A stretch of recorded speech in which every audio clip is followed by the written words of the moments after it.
Cinema प्रेमींसाठी एक भन्नाट खुशखबर आहे। आंतरराष्ट्रीय स्तरावर गाजलेले नावाजलेले तब्बल 41 मराठी चित्रपट तुम्ही बघू शकता आणि तेही मोफत, अर्थात विनामूल्य, म्हणजेच फुकट।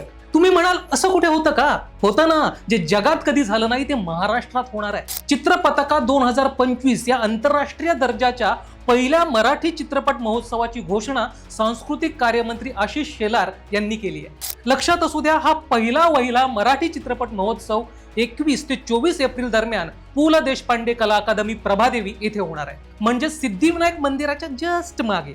या चित्रपट महोत्सवात 41 आशयघन मराठी चित्रपटच नाही तर 5 परिसंवाद, 2 मुलाखती, 2 कार्यशाळा, कला दालन, फिल्म बाजार आणि प्रशिक्षणाचे आयोजन असा भरघोस कार्यक्रम आहे। त्यामुळे आंतरराष्ट्रीय दर्जाच्या पहिल्या मराठी चित्रपट महोत्सवाचे नक्की साक्षीदार व्हा, तेही विनामूल्य। आणि जबरी खबरीला नक्की सबस्क्राईब करा, कारण तेही विनामूल्यच।